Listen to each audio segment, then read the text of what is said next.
welcome to Narcissist Apocalypse Q&A, everyone. I am Brandon Chadwick, and with me today we have Dr. Christine M. Cocchiola and Amy Polacko. How are you?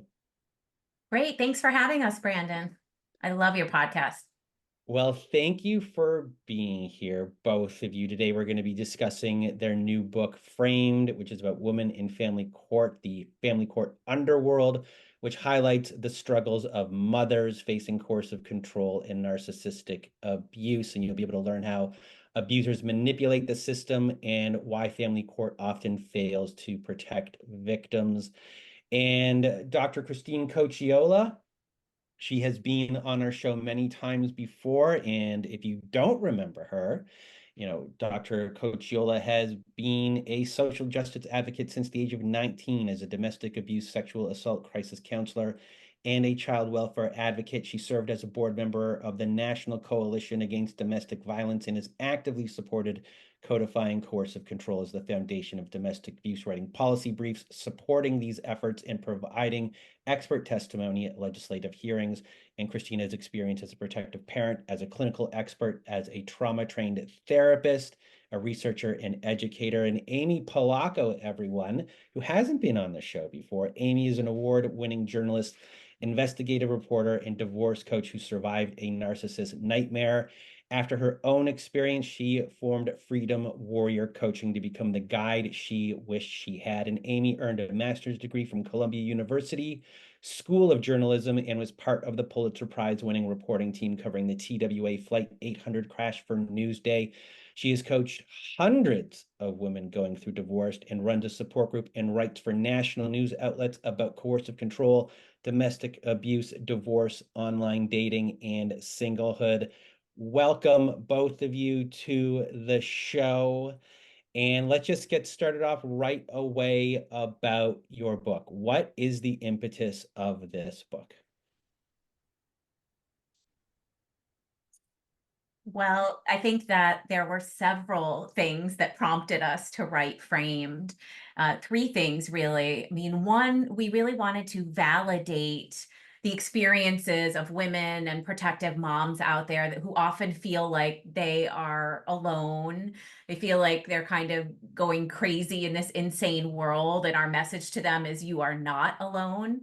And then secondly, this is really near and dear to our hearts, is we want to warn and educate women about what could happen. I mean, we together are constantly sharing stories, anonymously, of course, about our clients, and they hit our hearts, and we feel that anything we can do to educate and empower women so they can avoid these situations is something we absolutely need to do. And then, lastly, we really want to enact change here. We're hoping there is a groundswell grassroots movement from this book. And we hope that people honestly get ticked off when they read it. I mean, it's not going to be an easy read. We're not going to lie to you, but we hope that it will make you join us in this effort to shine a bright light on what goes on in our family court system right now.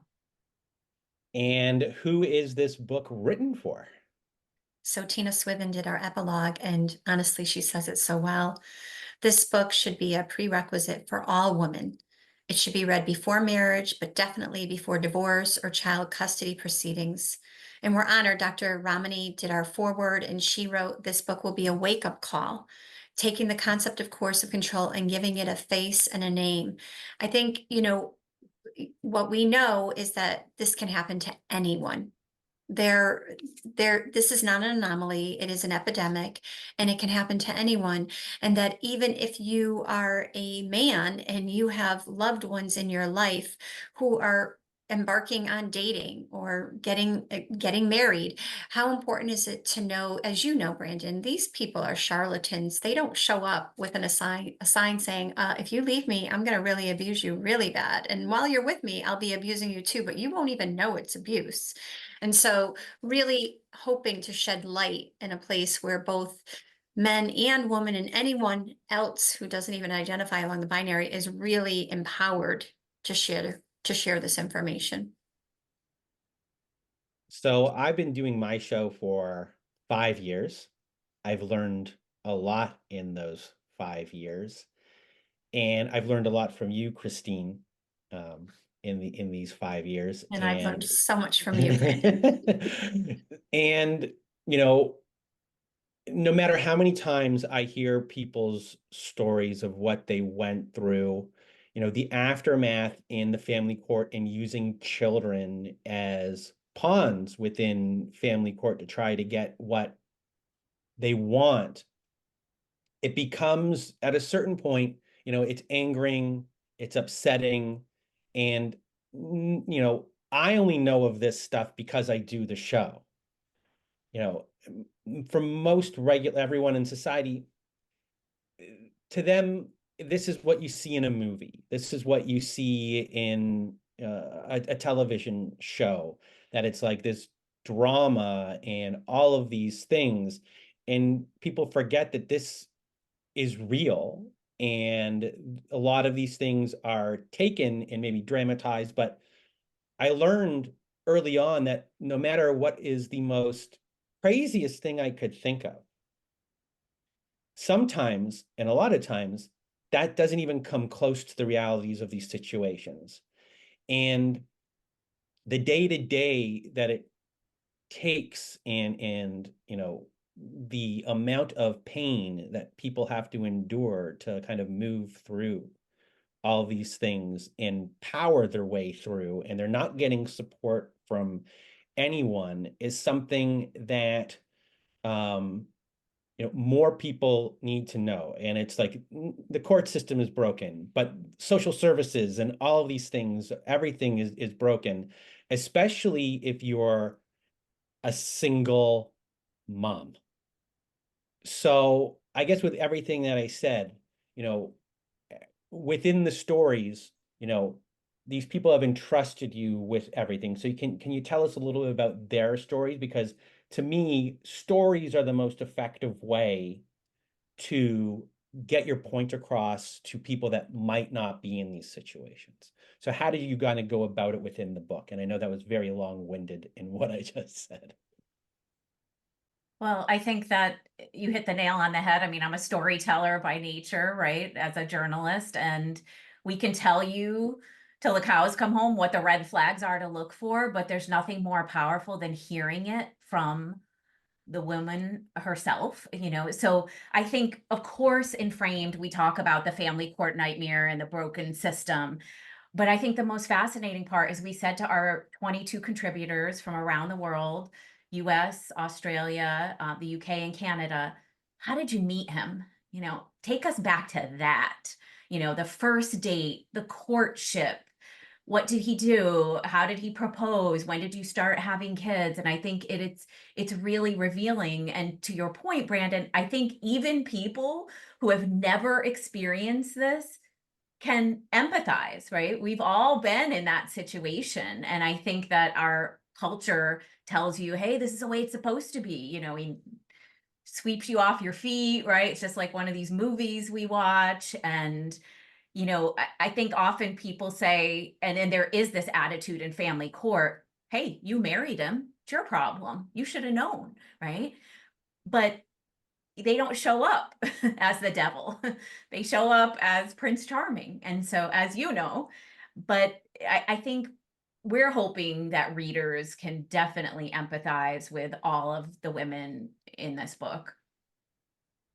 Yeah, we actually call the book on the bottom, it says Women in the Family Court Underworld, but it also says The Abuser's Playbook. We're going to be offering workshops, and people who have purchased the book can come to our workshops and learn the Abuser's Playbook, because that's actually kind of, as Amy said in the beginning, like we're hoping this is a threefold process. And part of that process is that people actually begin to understand what this could look like for them. They may think they're in a healthy relationship, everything's okay. And then, as you know, Brandon, the moment they decide to escape, things really escalate and get worse. And I do think it could be a Netflix series. Literally, you could have a show on every single story, because it is very dramatic. And I think court professionals, as soon as they hear the drama, they're like, oh, brother, here we go again. It's another one of those stories, or she's going to claim abuse. And they really don't actually invest themselves in what is really going on behind the scenes, which is hugely problematic. And we're hoping that we can get this book into attorneys' hands and guardian ad litem's custody evaluators. The issue that Amy and I see all the time, though, is that a lot of times these people do know what's going on, but they just don't care. They just don't care. So this does have to be, as Amy said, a grassroots effort where we start holding people accountable. So within that, what does it look like when you say how you hold someone accountable? Because I follow the Instagram of One Mom's Battle, Tina Swithin, and she'll always have a judge or a lawyer or an advocate to go to, reunification camp, to really put their face out there that they're doing harm to people within the system. Is that part of the accountability? And what is the other aspects of accountability? I mean, I do think that that is. I think the issue becomes is that victims have historically been silenced, and that there is retaliation. And we actually have that in several of our stories, where as soon as a victim tried to push back a little bit to hold someone accountable, there is actually, like, it is so unbelievable, but you can see the trail of retaliation by the court system. How dare you call me out for that? How dare you say that a magistrate did not do her job correctly? How dare you say that against a custody evaluator? It is really pretty pathetic, actually, and horrifying. So the court system as a whole is acting as a perpetrator because when their technical trauma or injury gets hit that they're not as good or they made a mistake, they will then do their best to defend themselves as if that mistake didn't happen and that they shouldn't be held accountable in the same way. So they are using double standards, is that they are higher than you and you are lower than them. And I guess people have to start seeing, or the people who are in court, lawyers, judges, clerks, and everything like that, have to be knocked down a peg, that they're just like us. They're not above us. They have a job per se that is very important, but they themselves have inflated senses of self, of who they are and how the system works. And it's not, we're all working together. We're not above you. And that is the current problem right now, is what I understand with what you're saying. It is. And I think also part of this problem is we have to be real here. A lot of people are making a lot of money the way it's set up right now. So, I mean, it's staggering, right? I think most people, average people, have no idea, right, that you could end up selling your house, like using liquidating your entire retirement savings. Your parents who are about to retire empty their entire retirement account, and writing checks. I asked an attorney once, we're here in the state of Canada, what does a woman do if she doesn't have money? Well, somebody opens their checkbook up. So they're all counting on that. They're all benefiting. It's like, I scratch your back, you scratch mine. And so what is their incentive right now to learn more about coercive control, to be trauma informed? We have to, I think what Tina Swithin does is amazing, because I think it's either going to be legislation or it's going to be public shame. And I think our book is part of that. Like, let's pull back the curtain. We're talking about the underworld here. We want to show you what's happening in the underworld, and we're hoping people will be enraged. So within the underworld, what are like things that I wouldn't even know that are kind of going on? And maybe is that in relation to how money flows throughout the system and which people are getting paid? Like, what are the kind of little things that I might not know about? And I'm not going to say fully informed. I just know that there's an issue. Well, I think one of the things that we don't talk often enough about is that, first of all, family court judges don't sign up to be family court judges. They don't really want to be family court judges, and they don't get any training in domestic abuse. And frankly, attorneys don't have to take any training in domestic abuse, and how many of them end up in family court? So that's problematic. But there's something called judicial immunity, where judges are not, even if they have, and the words used are malicious intent, they cannot be held accountable for decisions that they've made. So it's a huge problem when you have a system complicit in institutional betrayal. Like you explained, they are darvoing clients. Oh, the system is darvoing clients, the abusers darvoing clients. That, and when I say system, of course, I'm not just talking about judges. I'm talking about custody evaluators that are bound to make a lot of money if they're going to do a custody evaluation. I know Amy will concur. How many custody evaluators, just no matter what is going on in the family system, even if there has been physical violence, and as you know, Brandon, coercive control is the underpinning of all abuse. It doesn't have to be physical, but it can be. And so even if there is physical violence, they're going for 50-50. They're not really interested in setting the child up to be in the safest place. They're interested in being equitable between an abuser and a victim. I mean, that just is mind-blowing to me. I just can't even imagine anybody who has children would even be able to, in good conscience, make a decision like that. But this is happening, back to Amy's point, because there is money to be made in the system. And so if I'm a custody evaluator and I want to get called back, and I don't want an attorney to say, to strike me from being able to be with, the evaluator for that family system, I had better be showing equity. And I am not going to become known as someone who has the best interests of children, because if I do, I will not get called back for these cases. I will not make my income. There's a lot of integrity issues going on, significant ethical violations. We all take an oath for doctors take oaths that they will have the best, the medically health wise, do no harm. Therapists take oaths. I'm sure judges and lawyers take oaths. What are those oaths when you are consistently making decisions that do not see victims, do not even see them? So what you just said reminds me of the movie The Big Short.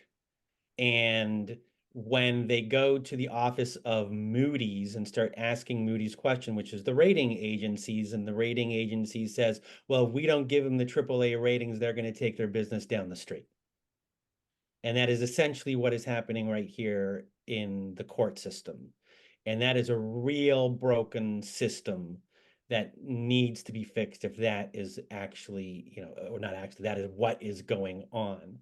I mean, you kind of just blew my mind right there that is probably just pervasive throughout. And that is supposed to be your check and balance. How do you fix a check and balance like that? Is just personal accountability. Like, you can be sued, just like if you were on a board of directors, like if this company does, goes belly up or whatever, you are the overseer of everything, you can be sued. Is that the only way to kind of go about it? I mean, I don't know. I would just say that we don't even have the Equal Rights Amendment yet. And that is, women are not even recognized as within the Constitution being protected people. And Wendy Murphy, who is an attorney who's very vocal about that, she says, we can't even begin to change the family court system until we have women actually seen as people protected under the Constitution. And this is a worldwide problem, by the way. So it's not just the United States. Yeah. I've been going through our old episodes, kind of trying to rewrite, the crux of what specific episodes might have been about, and I've been going through the transcripts. And there was one in 2019, person's name was Janeeth. Janeeth had a child with this man, and she went on, vacation across a state line.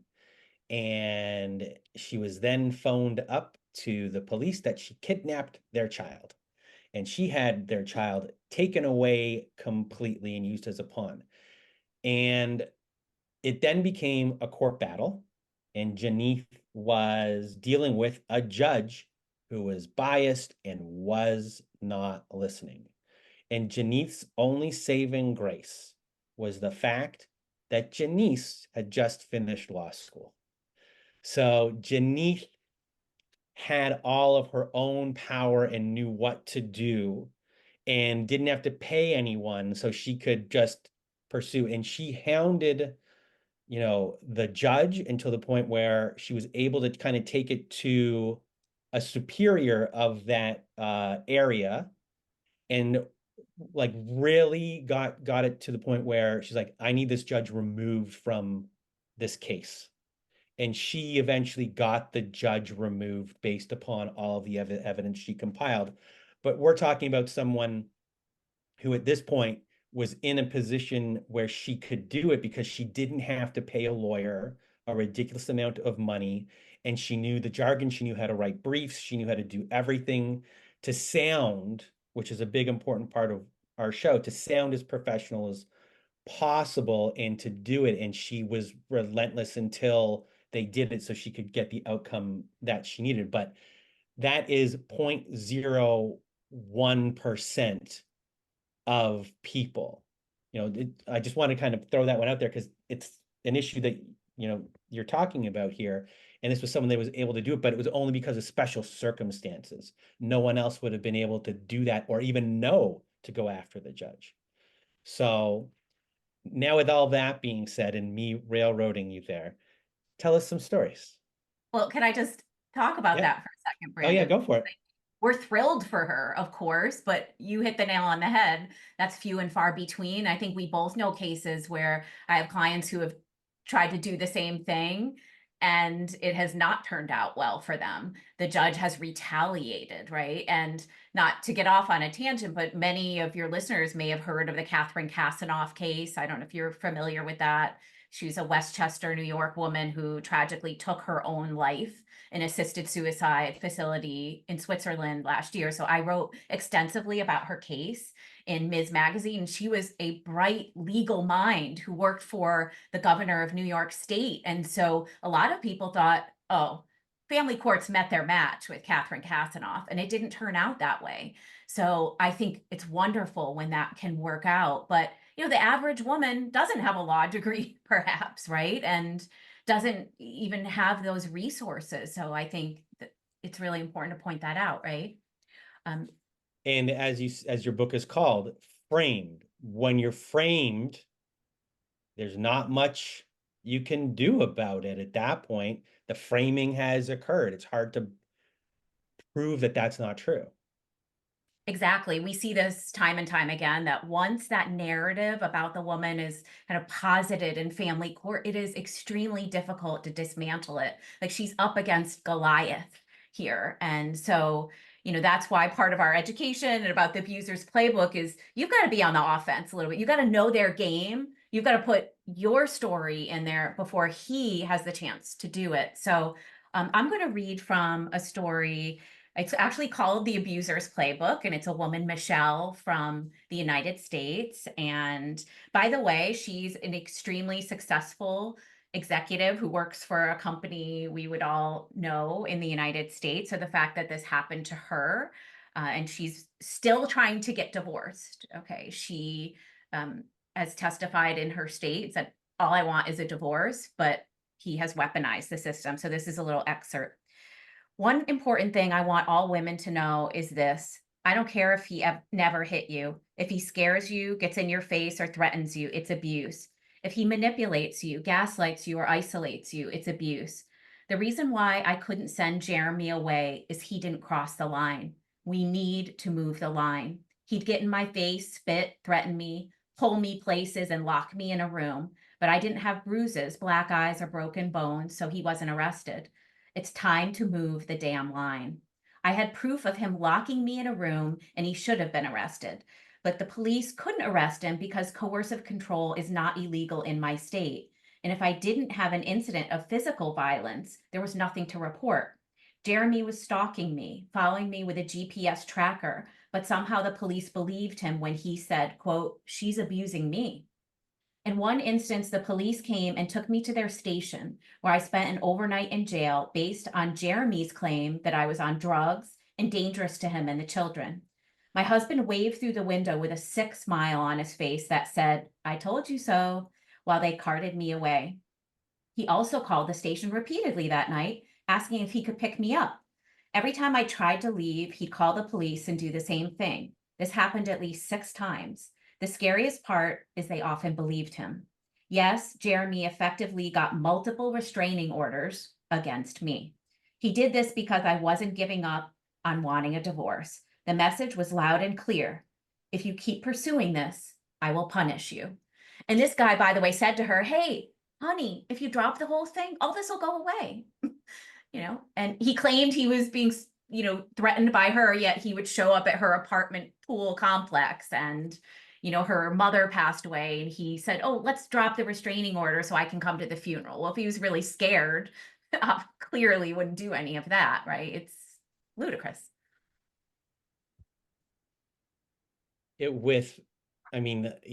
These stories just rejog so many memories of all the stories that I've done.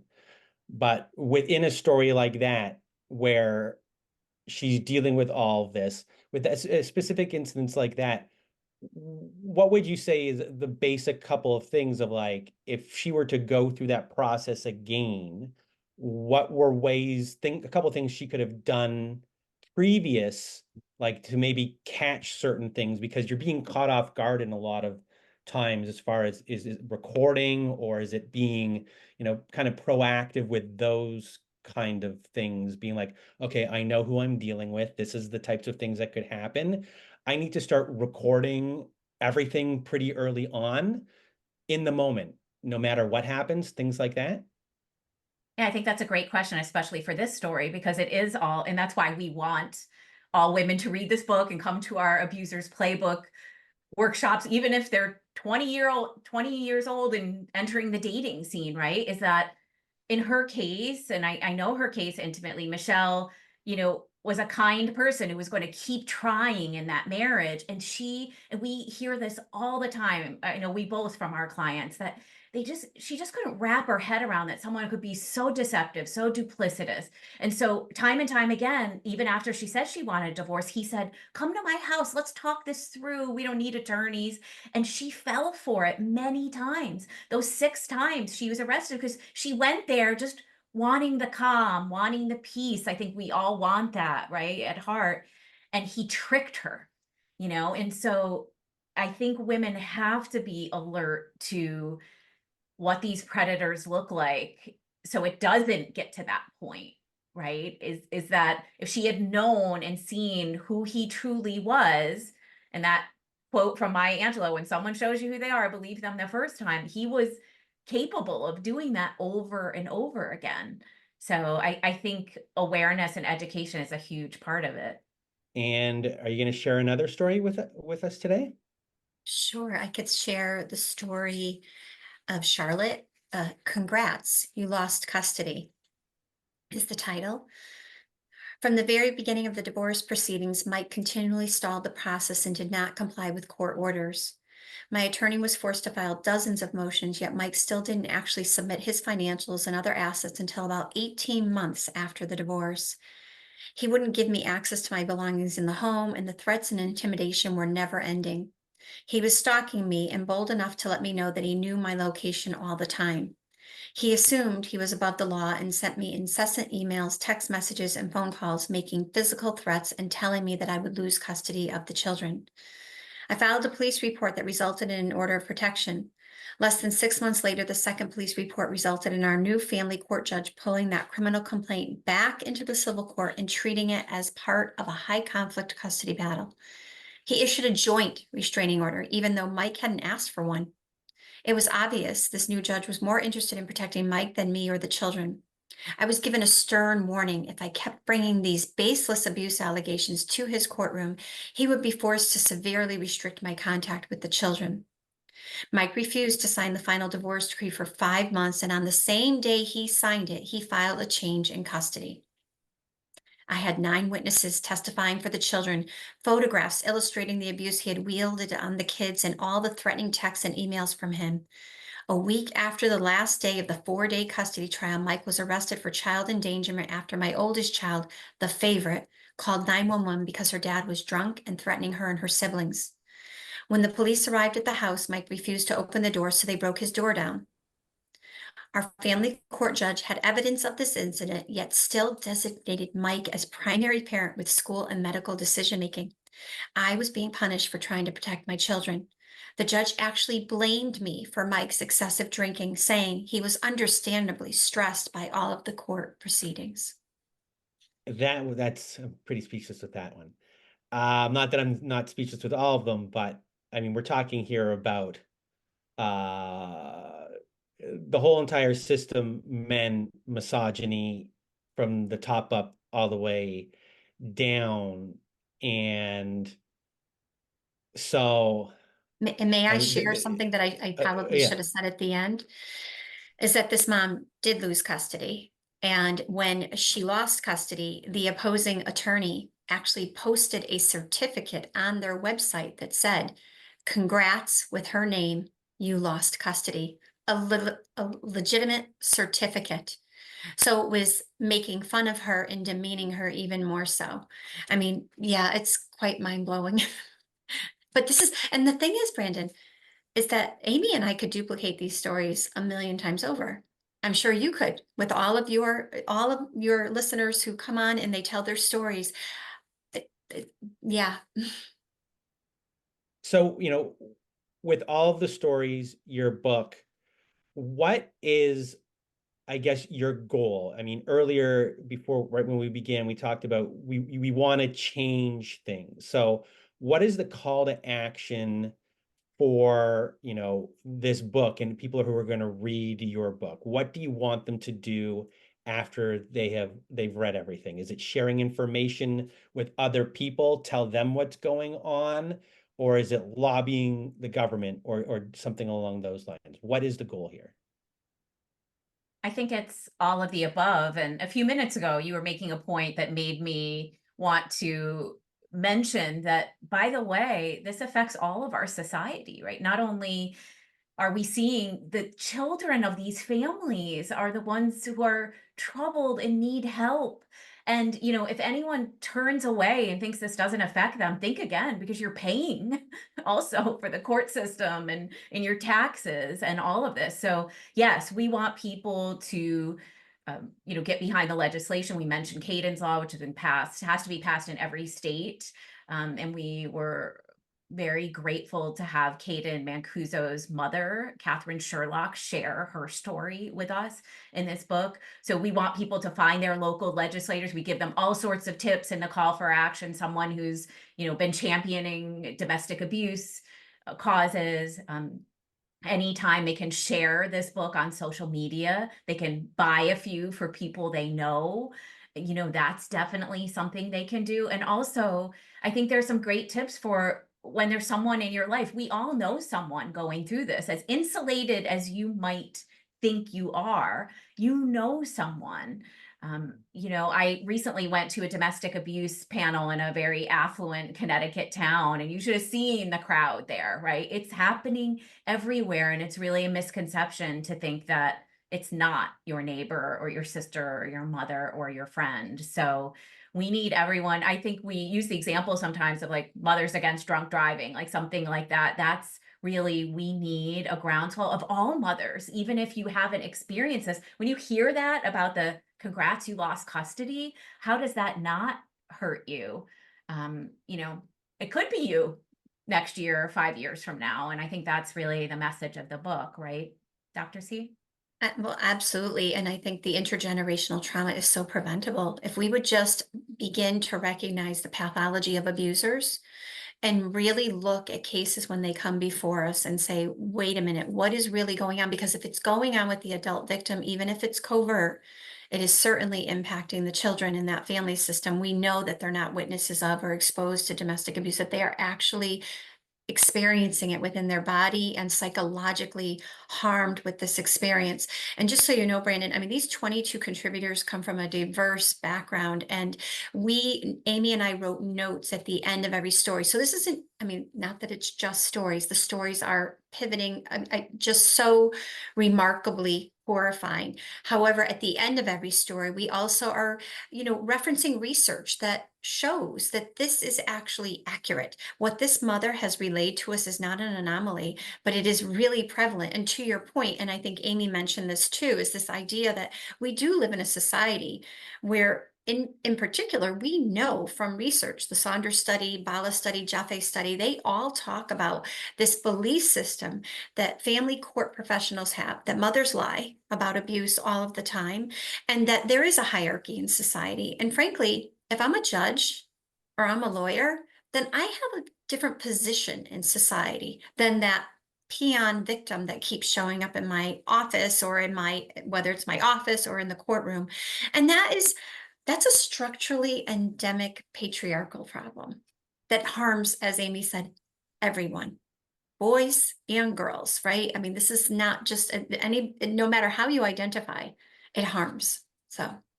Can I just add that I remember for a Ms. Magazine article I wrote on this misogynistic trope of the hysterical woman, right? And I think we use an example of Fatal Attraction, right? Glenn Close, like she's been wronged and all this. But Suzanne Zakur was in there. I know we reference her in the book. She's a Canadian attorney and activist. And she pointed out for this article I wrote what I thought was an excellent point, that judges really don't want to accept the fact that there are this many abusive men out there.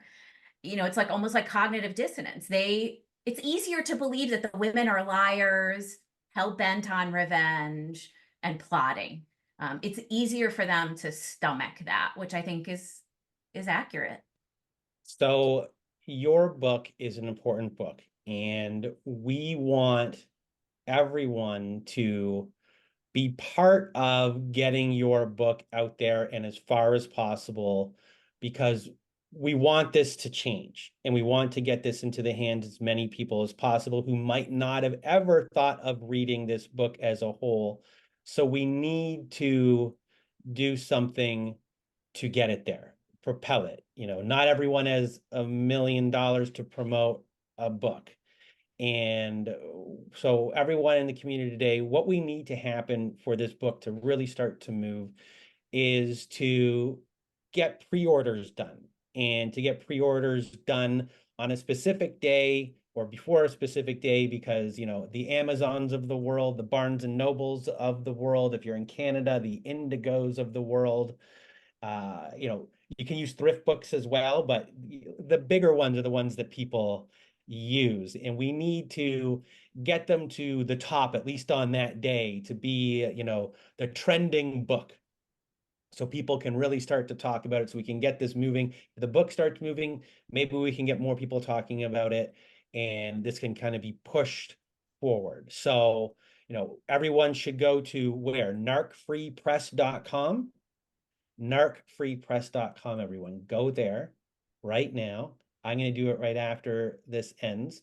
I'm going to pre-order my book, and what is it called, everyone? What is the book called? Framed? Woman in the Family Court Underworld. And we hope that people will come to our Abusers Playbook workshop that we'll be holding in August and September several times. And again, we hope that people gift this book to people they love, because it's a warning. Yeah. Someone said, read it before you need it. And I think that's a good one. And I also want to say that our official release date is October 1st to coincide with National Domestic Violence Awareness Month. But while we're in this pre-order phase, yes, we encourage you to pre-order, and thank you for that, Brandon, but also please leave us a review. Even if you're not able to right away on Amazon during this time, you can on Goodreads, and that will really help propel the book a lot too. So thank you in advance. And besides the book, for both of you, what are you both up to besides the book, and where should people reach you as well? Well, you can reach me. I'm on Instagram at Freedom Warrior Tribe, but my website is freedomwarrior.info, and that's the name of my coaching business, Freedom Warrior. I do individual coaching and help women take their power back before, during, and after divorce, and help them come up with a strategy. I recently came up with a digital course called Divorce Decoded, because I put everything in there that I wish I had known. And there's a huge module on family court warnings. I don't think women are getting this anywhere else. And I was a babe in the woods when I walked into family court, and I really want to make sure that no other woman is in that situation. I do have a Facebook support group, Strong Savvy Women, also. I think it's important to, I always tell people, like, I am a victim and a survivor, but I was doing this work since the age of 19. And I think people are like embarrassed that maybe they became a victim and how did they let this happen? And I'm just here to tell you that I teach on it every single semester and it still happened to me. And so please give yourself grace if you are one of those people. And I run I have a course of control consulting website where you can find information about course of control. I train clinicians, coaches, and attorneys on what to look for and how to be really well equipped in course of control and trauma informed.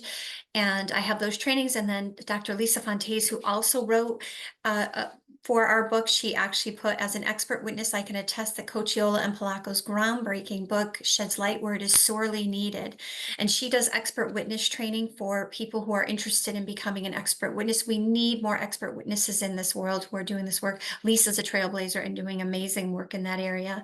And then, of course, I have the Protective Parenting Program. For those of you who don't know me, I am first and foremost a parenting coach, and I help people with custody issues and everything else. But I do have a protective parenting program where I really teach protective parents how to best navigate parenting children who are so harmed by these abusive parents. So I hope that I can help some people out there. There's a self-study option, and there also is the live option where I offer coaching. And myself and my associates also offer coaching online for anyone who is a victim of coercive control. Well, thank you both for being here with me today. It was an honor to have you both here. I learned a lot today, and I'm sure you could tell by my facial expressions that you even got me shocked and, just it's all terrible. And but within this terrible, we have two people like you who are fighting, and everyone else who is listening who are fighting. And hopefully we can all, do this fight together. So just a big thank you to both of you for being here. Everyone will be in the show notes, and just thank you. One last word, Christine. Yeah, I just think it's so important. I appreciate your, giving us commendation for this, but really it takes a world of people to create the shift we need. And you're part of that, Brandon. You've been doing this longer than many of us. So, I mean, really very grateful for your ability to give voice to victims who are afraid and are silenced. I can't tell you, it brings tears to my eyes whenever I listen to a story and know what you're doing behind the scenes. And it's people like you who are creating the big shifts that we need. So thank you. I Well, second that. thank you. Thank you very much. So everyone, thank you. And you have tears in your eyes now, you're gonna make me cry. Everyone who's listening, as I usually sign off, I hope everyone has a good night.